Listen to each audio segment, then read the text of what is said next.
Bismillahirrahmanirrahim. Bismillahirrahmanirrahim. Assalamualaikum warahmatullahi wabarakatuh. Alhamdulillah wassalatu wassalamu ala rasulillah wa ala alihi wa ashabihi wa man tabi'ahum bi ihsan ila yaumil qiyamah. Amma ba'd, bapak-bapak, ibu-ibu, hadirin hadirat sekalian, alhamdulillah pada kajian kali ini kita bisa melanjutkan kajian kitab Al-Kabair ataupun dosa-dosa besar yang harus kita ketahui dan juga kita jauhi. Pada kesempatan kali ini kita akan membahas tentang dosa besar yang kedua, yaitu membunuh. Bapak Ibu sekalian, di dalam surat An-Nisa ayat 93 Allah berfirman, A'udzu billahi minasyaitonir rajim. Wa man yaqtul mu'mina muta'ammidan fajaza'uhu jahannam khalidan fiha wa ghadiballahu 'alaihi wa la'anahu wa a'adda lahu 'adaban 'azima. Yang artinya, Bapak Ibu sekalian, barang siapa yang membunuh seorang mukmin dengan sengaja, maka balasannya ialah jahannam. Kekal ia di dalamnya, dan Allah murka kepadanya, dan melaknatnya, mengutuknya, serta menyediakan azab yang besar baginya. Ma'asyiral muslimin, di dalam ayat yang lain juga dijelaskan, walladzina la yad'una ma'allahi ilahan akhar wa la yaqtuluna an-nafsal lati harramallahu illa bil haqq wa la yaznun wa may yaf'al dzalika yalqa athama. Dan orang-orang yang tidak menyembah Tuhan yang lain beserta Allah dan tidak membunuh jiwa yang diharamkan Allah atau membunuhnya kecuali dengan alasan yang benar dan tidak berzina, barang siapa yang melakukan yang demikian itu, niscaya dia mendapat pembalasan dosanya. Di dalam hadis muttafaqun alaih yang disepakati oleh Imam Bukhari dan Muslim, Rasulullah SAW bersabda, Istanibu as-sab'a al-mubiqat. Hendaklah kalian menghindari 7 dosa yang dapat menyebabkan kebinasaan. Qila ya Rasulullah wa ma hunna. Dikatakan kepada beliau, ada sahabat yang bertanya, apakah ke-7 dosa itu wahai Rasulullah?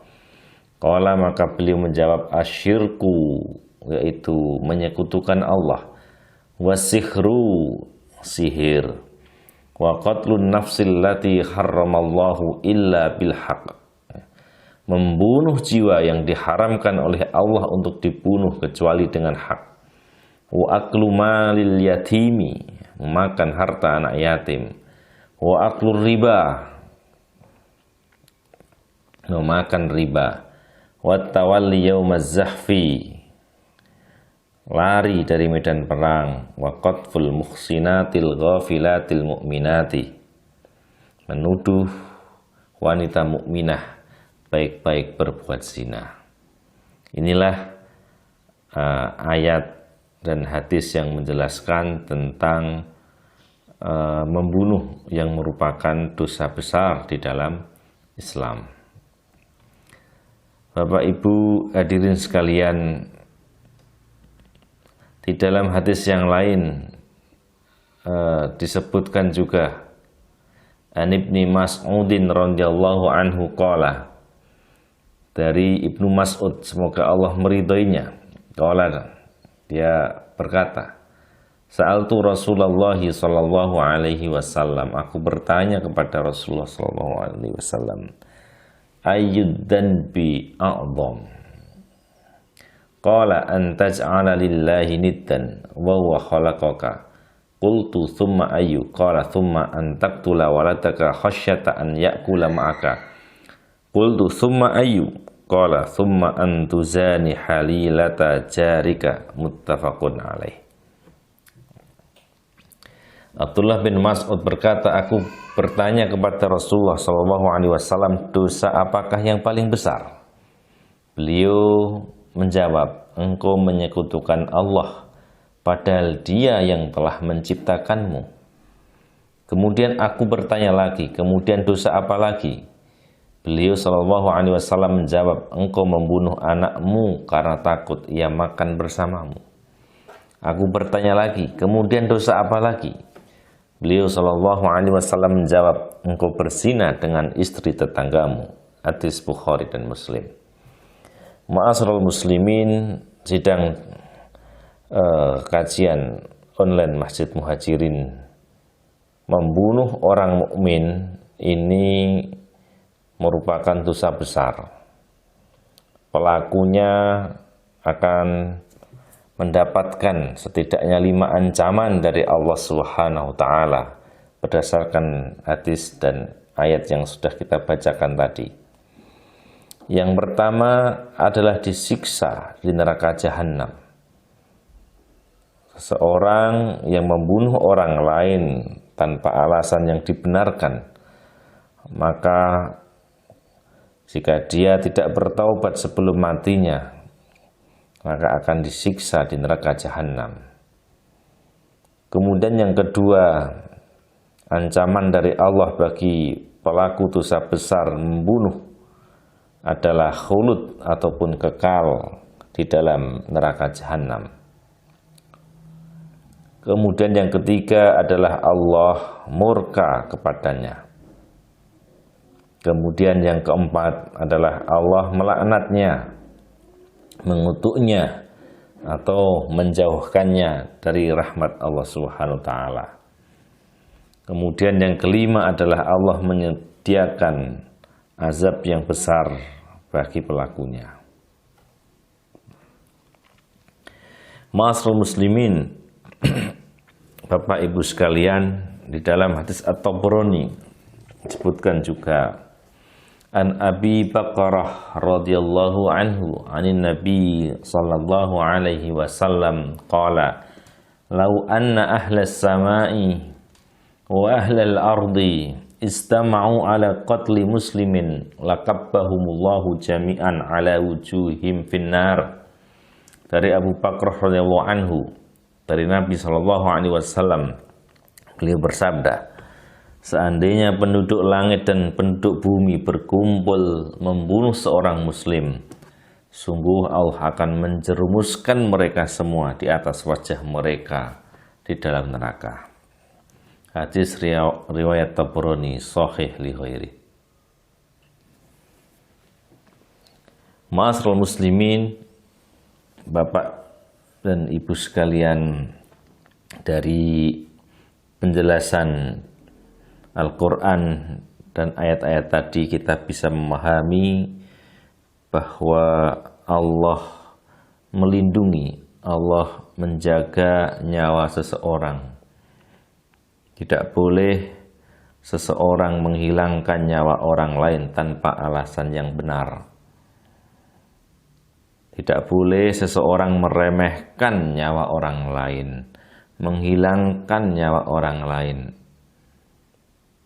Sehingga untuk melindungi hal itu, maka dalam Islam diberikan ancaman yang besar bagi orang yang nekat melakukan hal itu.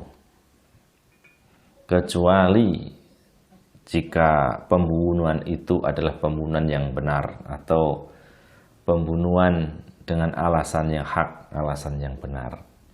Sebagaimana dalam hadis Bukhari Muslim juga disebutkan, An Abdillahi qala Rasulullah sallallahu alaihi wasallam, la yakhillu damu mri'in muslimin yashhadu an la ilaha illallah wa anni rasulullah illa bi ihda thalathin, an nafsu bin nafsi was sayyibu az-zani wal mufariqu lidinihi at-tariku lil jamaah. Dari Abdullah bin Mas'ud, ia berkata, Rasulullah Shallallahu Alaihi Wasallam bersabda, tidak halal darah seorang muslim yang bersaksi la ilaha illallah, ya, bersaksi bahwa tidak ada Tuhan yang berhak disembah kecuali Allah, dan bahwa aku adalah utusan Allah, kecuali dengan satu dari tiga perkara ini. Yang pertama adalah satu jiwa halal dibunuh dengan sebab membunuh jiwa yang lain. Jadi ketika ada orang yang membunuh orang lain, kemudian ditegakkan hukum, dibalas bunuh, maka ini adalah pembunuhan yang benar, yang dibolehkan. Ya, membunuh dibalas dengan dibunuh. Nah, ini yang melakukan adalah pemerintah, ya, sesuai dengan hukum Islam yang diterapkan oleh pemerintah dalam Islam. Yang kedua adalah orang yang sudah menikah yang berzina. Dalam Islam, bagi laki-laki maupun perempuan yang sudah menikah kemudian ditemui atau terdapat bukti mereka melakukan perzinaan, maka hukumnya adalah dirajam sampai meninggal. Maka ini adalah pembunuhan yang hak. Kemudian yang ketiga adalah orang yang keluar dari Islam, yang keluar dari agama Islam dan meninggalkan jamaah kaum muslimin. Ini mereka juga berhak untuk dibunuh jika tidak mau untuk bertobat. Catatannya, Bapak Ibu sekalian, bahwa yang berhak dan berkewajiban melaksanakan pembunuhan yang hak ini adalah penguasa kaum muslimin, bukan hak individu atau masyarakat. Karena jika setiap individu atau kelompok masyarakat mereka menegakkan atau melaksanakan ketiga hukuman tadi, maka akan menyebabkan kekacauan. Nah, sehingga selain tiga hal ini, Bapak Ibu sekalian, maka itu bukan pembunuhan yang hak. Adapun tentang membunuh orang kafir, Bapak Ibu sekalian, ada beberapa penjelasan. Yang pertama, orang kafir yang memerangi kaum muslimin, maka dia boleh diperangi. Jadi membunuh orang kafir, yang mana orang kafir itu membunuh kaum muslimin, itu adalah pembunuhan yang hak, yang dibolehkan. Ya, sebagaimana dalam Al-Baqarah 190. Wa qatilu fi sabilillahil ladzina yuqatilunakum wa la ta'tadu innallaha la yuhibbul mu'tadin.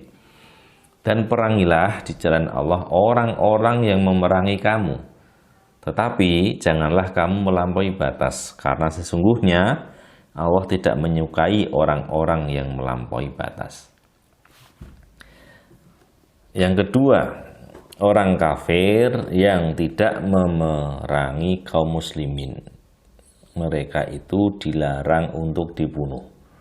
Jadi meskipun banyak orang kafir di suatu daerah, di tempat kita, tapi ketika mereka tidak memerangi kaum muslimin, tidak memerangi kita, maka dilarang untuk dibunuh. Di dalam surat Al-Mumtahanah ayat 8, Allah berfirman, la yanhakumullahu 'anil ladzina lam yuqatilukum fid-din wa lam yukhrijukum min diyarikum an tabarruhum wa tuqsitu ilaihim innallaha yuhibbul muqsitin. Allah tidak melarang kamu untuk berbuat baik dan berlaku adil terhadap orang-orang yang tidak memerangi kamu karena agama, dan tidak pula mengusir kamu dari negerimu. Sesungguhnya Allah menyukai orang-orang yang berlaku adil. Itulah Bapak Ibu sekalian, penjelasan dari dosa besar yang kedua, yaitu membunuh orang lain atau menghilangkan nyawa orang lain. Sehingga marilah kita selalu berhati-hati, jangan sampai kita menumpahkan darah seorang muslim, jangan sampai kita mengganggu, jangan sampai kita berbuat jahat, tetapi sebaliknya mari kita berlapang dada, bertoleransi, saling menasehati, saling memaafkan, sehingga tidak timbul masalah-masalah yang bisa membuat seseorang jatuh dalam dosa besar, yaitu menghilangkan nyawa orang lain. Demikian kajian kita, semoga bermanfaat baik di dunia dan lebih-lebih di akhirat kelak. Aqulu qouli hadza astaghfirullahi li wa lakum. Assalamualaikum warahmatullahi wabarakatuh.